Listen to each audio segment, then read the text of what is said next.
I am really, really pleased to be able to do this fireside chat today. I just recently had the opportunity and honor to meet Wyndham, and when we started talking about doing the session, and he was like, "Look, I'm not going to tell people this is easy. It's a hard project." I was like, "Okay, you're perfect," because the goal of this, right, is for people to really get an understanding of what it takes to get the work done, and for you guys to be able to honestly talk to each other, and not be afraid to tell the ugly, dirty truth, as well as the great value that comes out of this. And there is a huge value that comes out of this. Obviously, people wouldn't be doing it otherwise, and we'll get to that. So, Wyndham, a lot of people may not know who or what AppTCO is, or look at your job title, which is total cost of ownership, rather than like IT finance director or director of technology business management or something like that. And that may be a little bit unfamiliar. So I was hoping you'd give us a little context, explain a little bit about what AppTCO does, who they are, and exactly what is your role. Oh, thank you, Nan. Firstly, I really want to state that that is not a title. That is merely just the name of our team. So I try quite hard not to run around with titles, because that means that the people with the titles get to throw that at me too. So that's never very fun. But AppTCO is essentially it's one of the big four banks that's within South Africa. We basically run the full stack of the banking fraternity, from a retail bank through to the investments and the corporate investment banking. And we also have our international subsidiaries throughout Africa. For those of you who don't know, we also were part of the Barclays group until about 3 years ago, where we went through the separation process, and we now are wholly owned ourselves as opposed to being part of Barclays. Awesome. So your team has total cost of ownership. Tell us a little bit about your team, and what does that mean within the context of the organization? So I think it would be quite valuable to start with a little bit of history, as opposed to context of the team. The history is that many a year ago, the organization had to recover its IT costs, and the way in which it did so was a very extensive Excel calculation based on a whole bunch of assumptions and percentage allocations. And that's essentially what the bank ran with for a long period of time. And a number of years ago, the bank decided to start investigating what it was to start adding a layer of information on top of that, and really get into a scenario where, from a chargeback or a bill back position, they were able to at least justify what these charges were, as opposed to a whole bunch of allocation percentages. And that's essentially where we came from.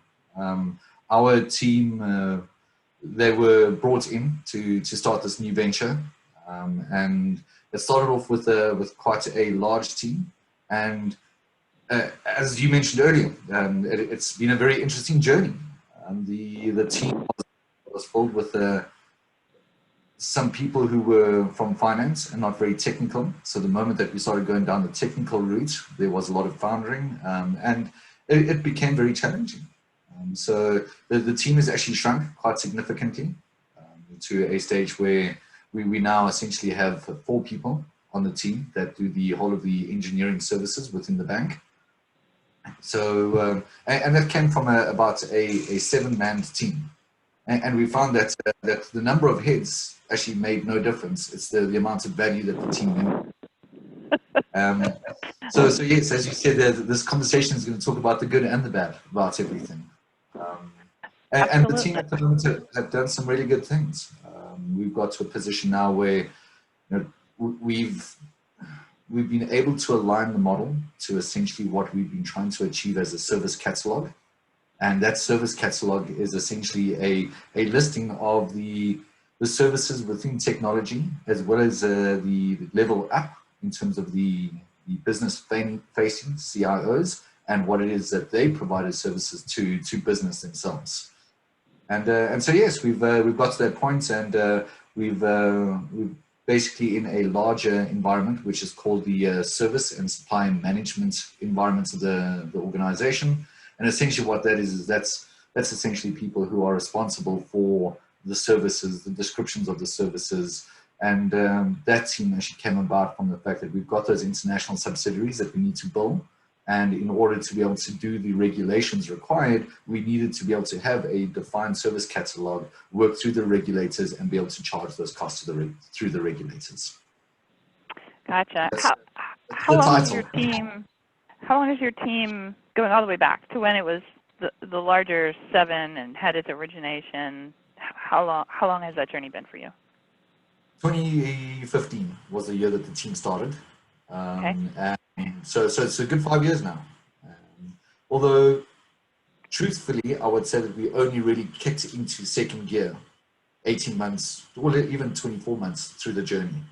So the first 24 months was a process of working with the different participants, building up the different subsets of the model to a point where each different model actually made sense. And then from that side, we then consolidated the model into one larger model for the whole of the engineering services. And then from that stage, we really then started building out and getting to the real underlying detail. Beforehand, it was actually almost a rebuild of the percentage-based allocation, just on something that we could all talk to, because no one could even talk to that anymore. So now you're at the point where you're actually doing AppTCO, but as we work with people, we find that people have different definitions of what total cost of ownership is. So how do you guys define total cost of ownership? What's included in that and what's not included in that? It's a lovely question. Even to this day, I will go to an application owner and start talking to them about their costs. And they will very simply tell me that their resource costs are X and their IT contract costs are Y. And so this is how much it costs. And I will then have a chat with them and say, well, what about your storage? What about your compute? And they say, well, I don't know. I think business gets TP'd for that. And so that's a very interesting discussion. The fact that we still have that with people these days is mind-boggling, all the effort that's gone in. But for us, the AppTCO it's essentially building up the true cost of what it is costing the environment, i.e. the company, to be able to run, support, and maintain that application. And that would include all the direct costs as well as indirect costs that would roam from the compute, whether it be the security on the back end, whether it be the simple storage, could be the middleware that's in it. And essentially, like, I'm trying to remember the lady's name now, was it Karen? The lady from the last discussion, what was her name? Kathy. Kathy. You know, Kathy was showing us that wonderful report of all those underlying metrics and so on. And essentially, the AppTCO is taking that level of detail, but not using that as a buildback, but to take that level of information, build it up into your application estate, so that when your business is buying essentially the services and your applications, they will be able to give you down to that level of detail what it is. And then based on what you were saying in the beginning sessions today, being able to associate the value of those services with the underlying cost components in it. And that for me is the AppTCO. And then are you guys also including things like support or enhancement projects, development, ongoing enhancements and small projects, things like that in your AppTCO as well, or do those count in a separate category? It depends where it's budgeted for, where the resources are. So if the resources are within the OpEx budgets, we include that within our model. There's a second model which we don't take control of yet, which is the SI, or the strategic enhancements model. And that for me is, I don't want to get there just yet. There is quite a lot of work that's done from a project basis, which is included in our model. So we do get to a touch of that. And we also, from a strategic or SI perspective, a lot of those costs are amortized. And therefore there's a capitalization, well, there's the capitalization and amortization process that takes place, and we need to cater for that within our model. Gotcha. Awesome. And so you've got a very comprehensive AppTCO, and that was easy, right? Like No big deal. You started the project. No, I'm kidding. Like, this is where a lot of people break down. They get stuck. They get to a point where they can talk about their technical services and then they never go any further. So what were those obstacles and how did you overcome them? So if you can see the glare that's coming from my forehead, that will explain to you. I put a thought into that, and you know, one of the biggest challenges is obviously data. The usual story of rubbish data in is rubbish results. So that was one of my biggest challenges, and what seemed to transpire from that is the contestation of costs.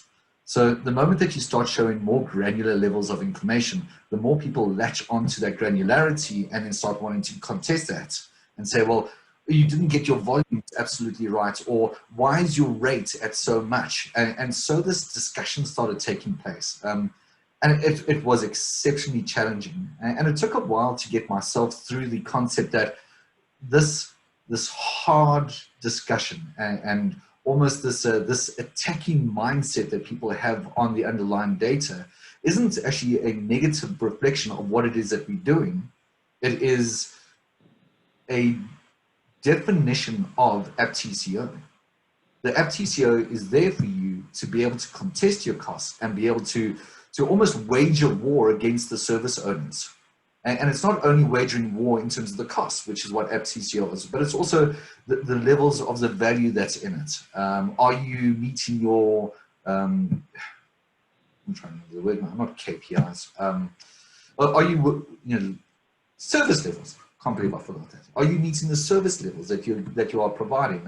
At what stage are you rating those? So the AppTCO has gone down very many levels, and yes, so data was a very big obstacle for me. The actual contestation of the cost was very difficult.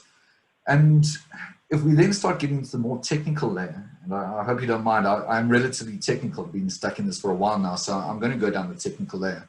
No, I think at this point you have to. Yeah. One of the hardest things for me was actually the cost components. So let's take, for example, what we've seen earlier with Kathy was the middleware component. So that middleware component requires good data, and it requires the people to take ownership of that data. And that ownership of data really comes from the service owner. And if that service owner doesn't take responsibility for it, any TBM office will be running around scurrying after themselves because no one else is taking ownership. And that for me was an obstacle. And we've actually finally started getting to a point. I say finally, I mean, I mentioned it's been 5 years. We've just finished our bottom-up rebuild again. Well, not bottom-up rebuild, shall I say, the bottom-up budgeting process. We've just finished that at the organization. And for the first time in 5 years, the guys within the platforms and engineering space, which is essentially the compute environment, they all took ownership of their costs. They all took ownership of their recovery drivers, their consumption drivers, the rates. I mean, that for me was just an absolute mind-blowing event. The fact that they finally did that. But the 4 years to get to that point, well, the forehead says everything. The other major challenge that we have is linking these costs to applications. So take, for example, risk. Risk is an environment within the bank. Some of the organizations here might have a risk element as well. How do you start allocating certain items to applications that aren't specifically defined for it? However, business still wants to know how much it costs you to run your environments at an applicational service level. So it starts getting quite challenging when you have to go and take a lot of these costs and start moving them in between the different applications and do it so in a meaningful and real way. I've seen people try and do it where it's not real, and then it just actually causes more confusion than anything else. Yeah, there are only a few things that it makes sense to peanut butter spread across to absolutely everything in an environment. And when you do that and people know it's wrong, that can derail your progress for quite a while. How did you go about developing the business rules that avoided those situations and gave you real spreads for those kinds of things instead of just everybody gets the same amount? So truthfully, we still have some of that spread. And You can't get rid of all of it. I'd love to, but you can't get rid of all of it. The way that we've been able to achieve it in a number of the circumstances, though, is to still base it on some form of consumption. Mm-hmm. So we try to base the models themselves on consumption, and whether, let's just say hypothetically, big data, right? So sometimes big data isn't specifically attributed to an application, yeah, but there is still a service there, and you don't want to go and peanut butter this cost across. So what is the best consumption method? And there were many different discussions, whether it be, well, is it technology who's pumping information into the big data environments that should be paying for that because it's their businesses that are consuming it? Or do you try and find who's receiving that data out of those big data pools to be able to actually pay for it? And it actually went through a couple efforts of trial and fail, lots of failure, lots and lots of failure. But it always comes down to a stage where, in our environments, we sort of have the saying that if everyone is equally unhappy, you've done the job correctly. And that's so who was in those discussions? So you talked about lots and lots of discussions. People sometimes have trouble knowing who the right people are to engage with outside of their IT, finance, or TBM group. So who were you involving in those kinds of decisions to come up with those business rules? A lot of it was in the actual technical space. And that's me putting the guys under the spotlight and saying, show me your consumption, show me your consumption, show me your consumption.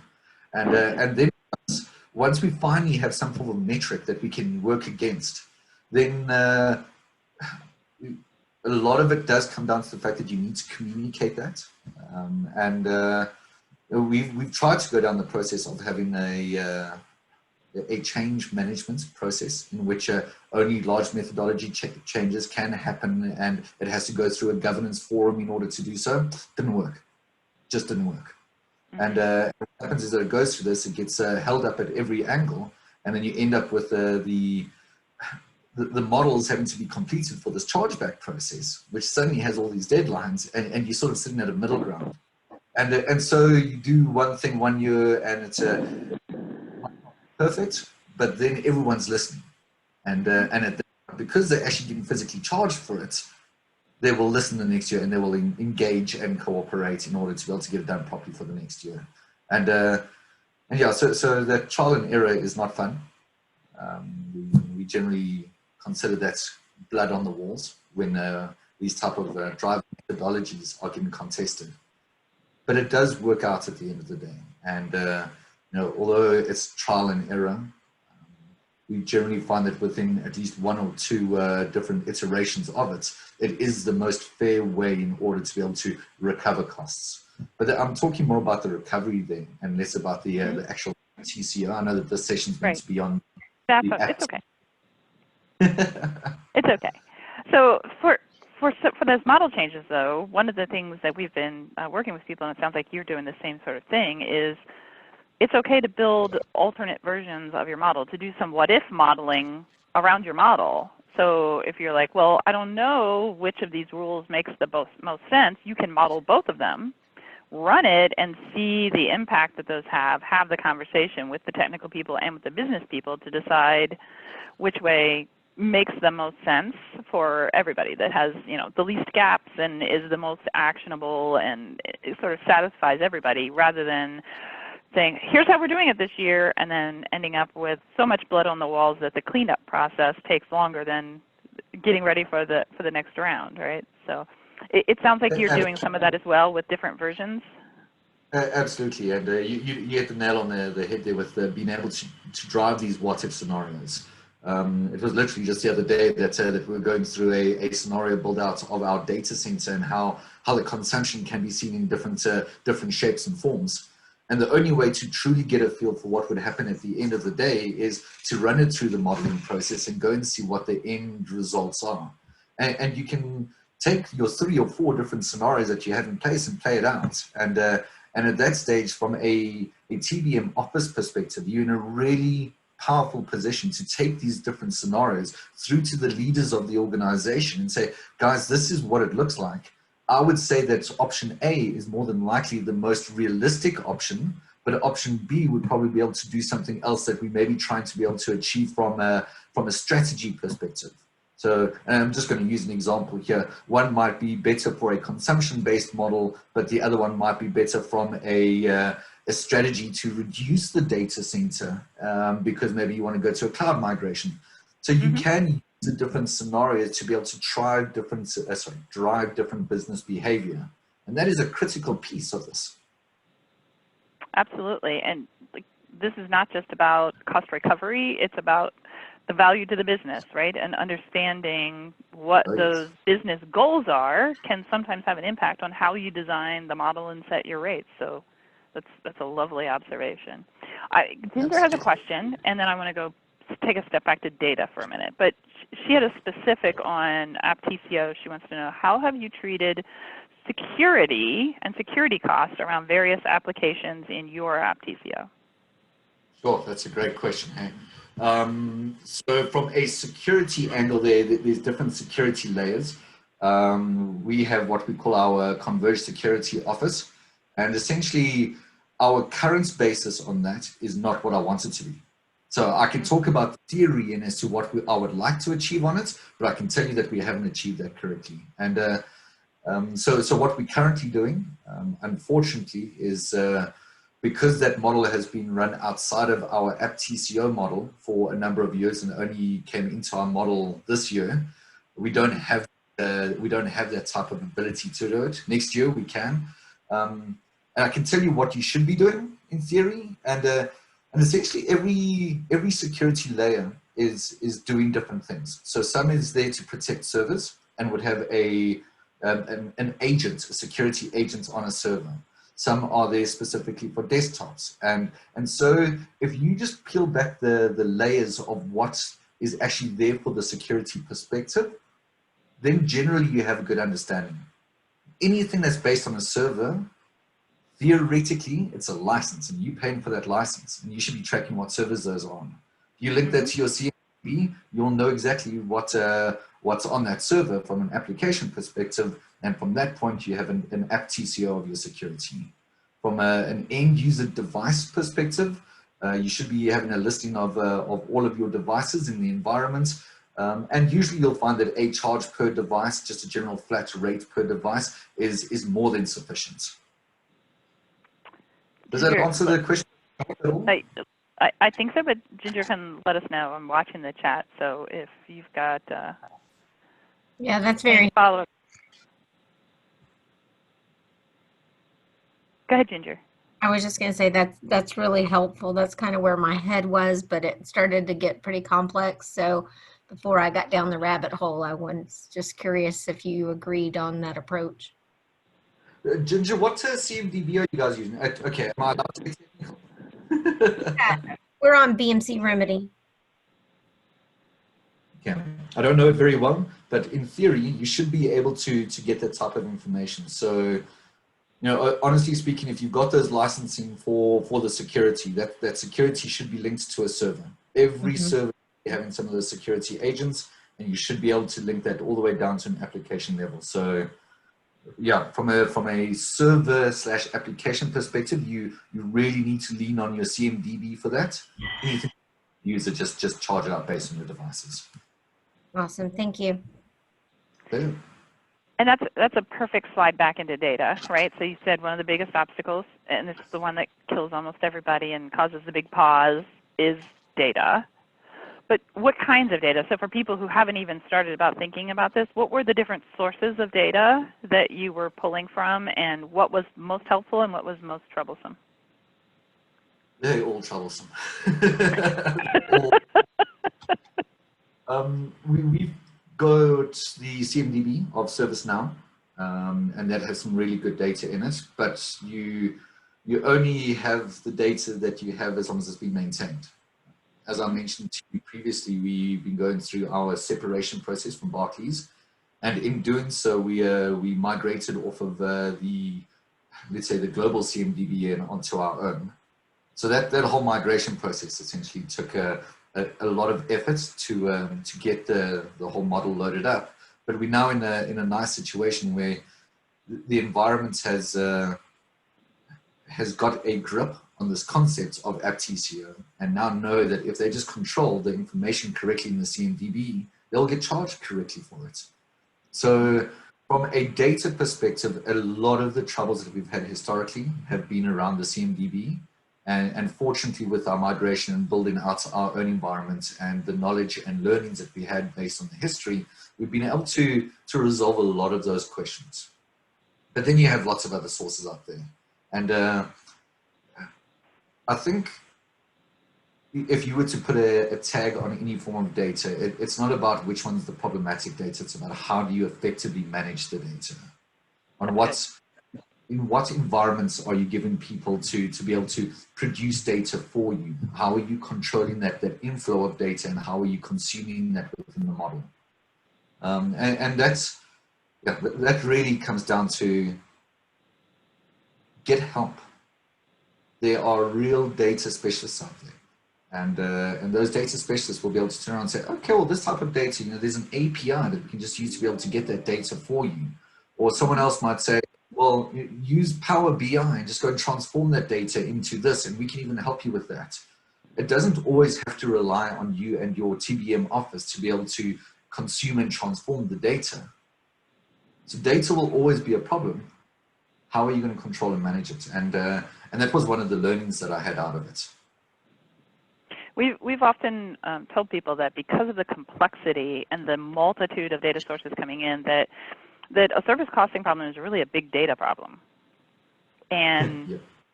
most organizations of a certain size have a big data team.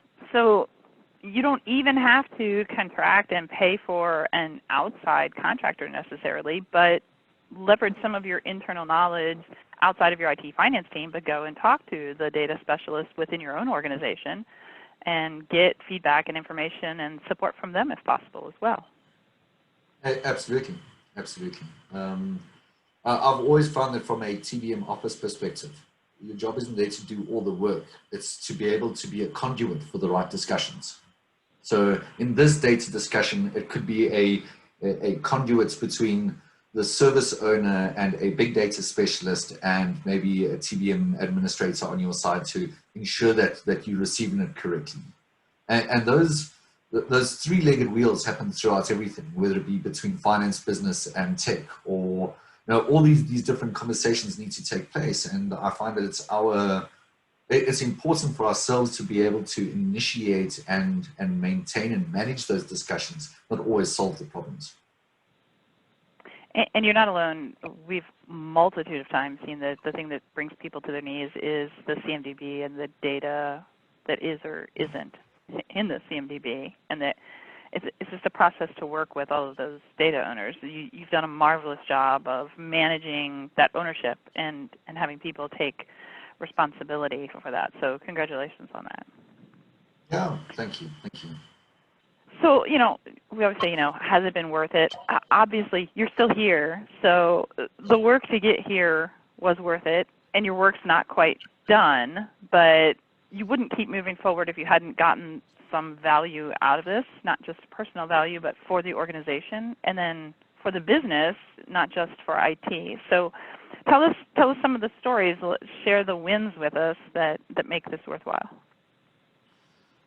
I think, let's park all the blood on the wall for a moment and just talk about a couple of the wins. And I really want to focus on the wins around AppTCO. I mean, that's one of the things that, although it's been one hell of a job to get there, it really has produced some real interesting results. And it comes down to that discussion that I was referring to earlier, being able to enable that discussion with other people. So when you find that there's a service owner who's having a discussion with his business, and the business wants to try and understand why is it costing so much. So for a person, and I'll just use an example with let's say a data modeling team. There we go. It's a good one. So a data modeling team turn to the business and say, well, my service goes and it costs us X amount of money. However, you can see that the storage of our data is actually the lion's share of that. So my team's costs is only a small portion, and we're doing all the work. But because you need to retain the data for X amount of time due to regulation, this is what's costing you money. Or listen, there's maybe an opportunity here. We're not managing our data correctly. You keep on asking me to keep the data. If I go and have a look at your consumption, you're not looking at the history of the data very often. Can we not start reducing the amount that we're keeping? And so that type of conversation can happen. And that's an example on a data modeling team. Another example on the team might be someone who's using the mainframe. So the mainframe is quite old technology, using a lot of the old COBOL type of programming and so on. And the reality is that a lot of people don't have those skills to get deep into their code. So there's the optimization options that are there generally would be overlooked by business because they don't really want to open that can of worms. But when they start seeing that they're getting charged for a per transaction level on the mainframe, and based on other jobs that are happening within the organization, they're getting charged a lot more than other people, there's an opportunity to understand, hey, we can go and refine this by just looking at the underlying detail. And that really comes to when it's not only about the the costs that are getting charged through to these guys, but if you were to look at the mainframe, essentially the mainframe is built into our organization based on our peak times. So therefore, if you are able to reduce those peak times, you are able to reduce the costs that you are sending out of the organization. And thus, cost to income ratio can always be adjusted by you doing the right things. And that's really one of the big wins of AppTCO, is to be able to raise that discussion to that level where you're really looking for the efficiencies, not only internally, but in terms of what costs are leaving the organization as well. Yeah, the business, I found, is they're not trying to be wasteful. They just don't have enough information to make good decisions, right? And so they don't know that if I run this in the off hours, or if I say, oh, it's okay for my uptime to be slightly lower, what the difference is. Like, oh, everybody wants their uptime to be very high, right, until they find out what it actually costs. And is it okay if on the weekends it's a slower response rate? Oh, well, okay, it saves me $30 million over the course of the year. Maybe that's the right thing to do for the business, right? So being able to present them with those sorts of things is a great thing. Were there any lessons learned that your internal IT people learned about their data as you were going through this? We found that sometimes it's hard to get those data owners on board unless they get some wins out of it too. So were those things that helped you, or did you just really blood on the walls slog through this until the end? There's been a lot of slogging, but the more level of transparency that you give, that contestation that I was referring to earlier starts settling down a little bit, and then the value of that transparency starts shining through. It's almost like a rainy day where everything is cloudy and gloomy and there's droplets. And then it finally starts clearing out and people start seeing the data for what it is and what levers they can start pulling. And those levers might not be cost levers in terms of reducing costs. Those cost levers might be increasing a certain piece of the cost, but be able to add additional value. And by showing that underlying detail, you're really in a much better position to have that discussion with business. You can't have that discussion with business where you just say, well, it's going to cost us a little bit more. Well, why? And so that was one of the things. I know that the original question is, from a let's say a service owner perspective, where the value, where have these guys started adding, getting the value of the AppTCO? And from my perspective, it really comes down to consumption. When you are building out these models and you're showing these guys down to an application level what it is that they are consuming, then they can really start managing and controlling their world. I'll use a silly example, but it's an example nonetheless, that you might find that there's an application environment that has many instances of servers that are running, virtual instances, one for UAT, one for development, one for this, one for that, and they keep on spinning up these instances, but no one is really monitoring or tracking it. So if you're not getting charged for the consumption of those services, you're just going to keep on putting tech in a position where they're going to have to repurchase equipment to be able to manage this load that you keep on demanding on them. And with the granularity and the AppTCO, the transparency of AppTCO, you put them in a position where they can actually see what's going on. That's great. We found that sometimes with AppTCO, it's a risk indicator as well, right? So you do this and you're like, wait, why do we have this production application that's critically dependent upon this database that's running on a test server?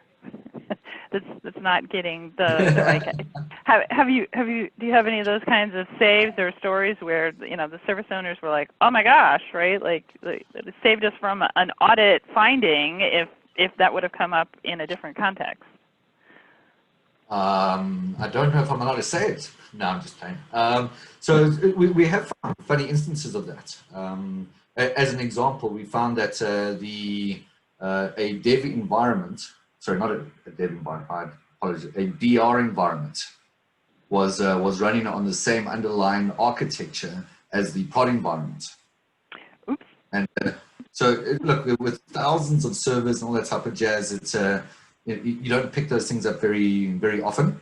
I've only seen it once before, but with that type of data, we've been able to pick it up and say, hey, that's quite weird. Did you see this before? And the guy's like, whoops, sorry, made a bit of a mistake there. So yes, from a risk perspective, it's there. I think we don't really mitigate the risk that much with our data models.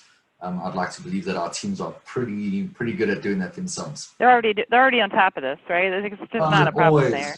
Always on top. That's awesome.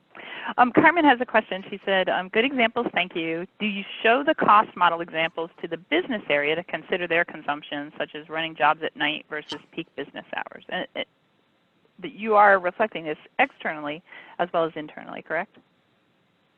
Correct. So all of our data models are basically visible to anyone in the organization. Yes, there's obviously a security route to get access to the data, but it's all via Power BI. It's on the let's call it the intranet, so anyone and everyone has access to it. From a discussion with regards to being able to, let's say, efficiently manage that environment better for business, we don't actively ourselves engage with it. But what we do try and do is that we do try and ensure that any of those type of discussions that need to take place, we've got the full underlying detail to do it. So Carmen, I mean, it's really a great question. And I would love for ourselves to be in a better position for that. I think truthfully, as it stands at the moment, I feel that our heads are most deeply buried in the detail as opposed to the value to business. And if anything, based on the discussions within from today, I've definitely already got some comments for myself to try and focus more on the value to business as opposed to Excellent. Is the line detail correct? Excellent. That's awesome. Going back to that whole concept of the pot of gold at the rainbow that comes when the sun breaks through the rainy day, how many rainy days? Like, was it 40 days, 40 nights? How many years or how many 3 months of publishing this out with pushback, or how long did it take before you feel like the sun started cracking through? Pass. Say again? Pass. I feel that it goes in its ebbs and flows. Okay. You make really good progress with something, and you're at this position where you feel like you've really nailed it. It's almost this big green tick, and you're going to move on to the next challenge. And 4 months later, the organization has gone and changed its structures and gone and done something different. Yeah. And you have to do something different again. I do want to say that it's not all doom and gloom. I know that it's something I wanted to mention later with one of the slides there we go, the 2020 hindsight. You know, one of the things that for me is if I could go back in time, I would work very closely on trying to ensure that I have that the top level sponsorship. You know, one of the big things that made the clouds dissipate, and you know, all those things I was talking about in terms of service owners taking responsibility and people taking real ownership of their environments, and really just this real breakthrough moment came when essentially the top brass turned around and said, guys, I'm now using this information as my management tool. Get it right or else. And that really just changed the whole game.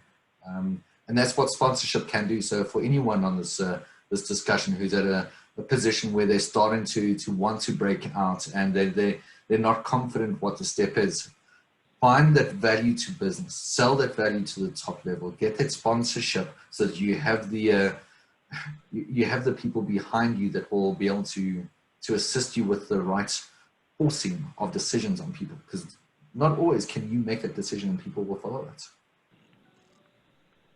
Very, very good points. Do you guys do like a regular application rationalization initiative, or is it just part of your normal rolling application lifecycle and they all get evaluated? And how is your AppTCO starting to feed into that now? Evaluation of the tiering and the business view. Which part of rationalization are you meaning there? Any part of it. So like sometimes it's just internal. Some people do an application rationalization that's just internal, like why are we still running all of these and why do we have 5 CMDBs and things like that. But the good ones obviously engage the business as well, which it sounds like you were just about to launch into. So, okay, so that's, I understand the question a lot better now. So that rationalization, in my opinion, only really happens once a year. And then that once a year is when it comes down to the whole budgeting process. So that budgeting process is that one time of the year where technology have to stand in front of business, hat in hand, and ask for the pennies. And what we've done now from an AppTCO perspective is that we show all the underlying detail all the way down to an application level. And I'm trying to remember who it was. It might have been Carmen earlier, much earlier, who was talking about the bill of IT. Mm-hmm. So as part of our chargeback, we produce the bill of IT all the way down to an application level.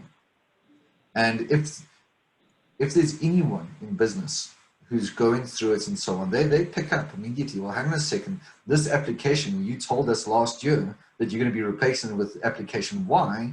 Why has this not been decommissioned yet? So that type of rationalization does take place. And unfortunately, it only really happens once a year. From a modeling perspective, I'd really like to get to a point where we start including what we call, I'm trying to remember what it's called in the TBM world, but I think it's called time, which is something invest, maintain, evolve. Essentially, it's a classification of your applications as to, are you going to hold on to them, are you going to get rid of them, and where in the lifestyle is it? And that for me becomes a very critical piece of the data layer, where you can start saying, well, hang on a second, we're already saying that we want to get rid of this application, even if it's in a year's time. Why are we spending X amounts of money per year on development? Surely that money can go to the replacement system, and that for me is exactly where I want to go to. Yeah, it's frightening the number of places where we see where they have a multi-million-dollar project going on to put a large new enterprise system in place at the same time that they have a multi-million-dollar project going on to do enhancements and changes to their existing system. It's like, absolutely, right? Mind-boggling.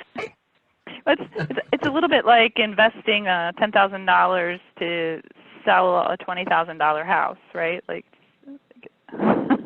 there's a point where you want to invest a little, but at a certain point, it just doesn't make sense. Yeah.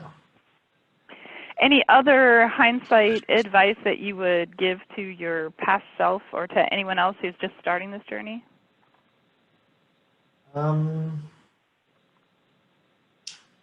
You know what?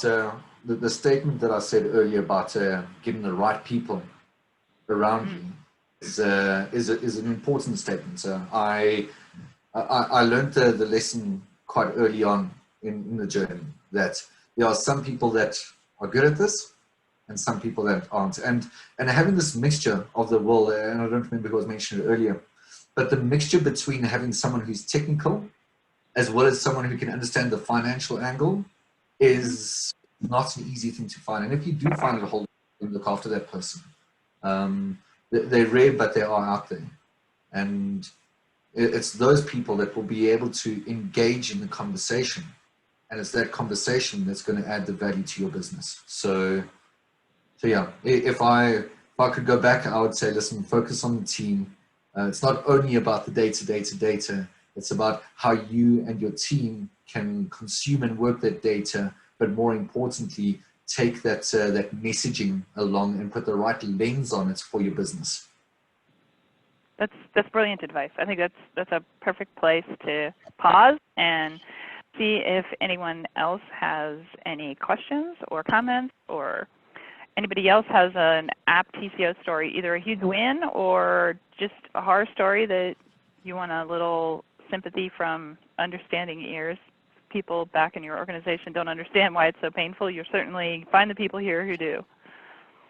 So we have any questions, anything? You can take yourself off of mute, or we can take it in the chat. Something's popping up in the chat here. Let's see what it is. Ginger asks, do you calculate the AppTCO for apps used by IT to provide their services? So things that are only IT-used applications. And if you do you then hold the service owners, like the compute people, accountable to consider this as part of managing their service unit cost? Yep. Yes.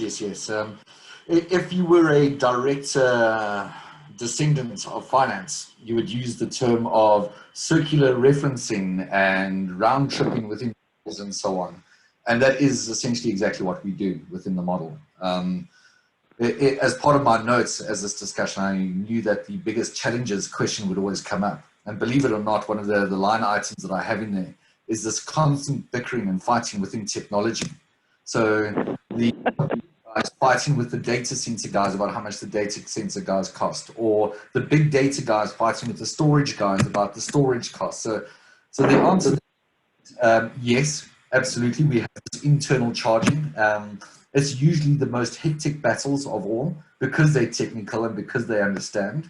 And usually we find when we've settled down the in-tech discussions, the discussions that they take to their CIOs that then in turn go to their businesses is actually a really nice lens story, but it takes a hell of a lot of work to get there.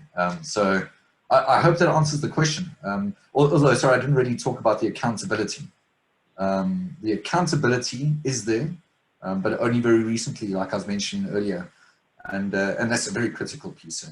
If you want to charge your networks to your computing environment, the computing environment is going to say, well, are you now charging me based on ports, or charging me based on data and so on?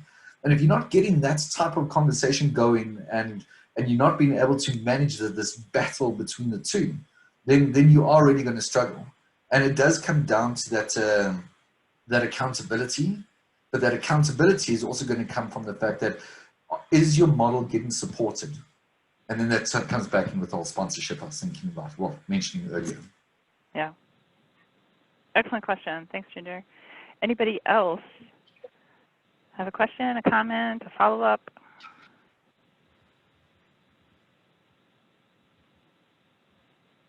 You've dazzled them with your brilliance, Wyndham. I'm sure not. So what time is it there? I know you're on a huge time shift, and we really appreciate you dialing in so late, but what time of day is it, or night? It's really not that bad. I am at 8 minutes to 8 o'clock in the evening. So okay. It's not bad. Well, we thank you for taking time out of your personal time for joining us for professional stuff like this. Comment came in, great presentation. Thanks so much for sharing. Like I said, this is a global network. We talk with people around the globe who are doing the same kind of work, who solve the same kinds of problems, and we really want to see you guys connect more and assist people to not recreate the wheel all the time. We want you to learn from each other, not just from consultants and people that you bring in. David says, thanks very much, Wyndham. We appreciate it. Thank you, everybody.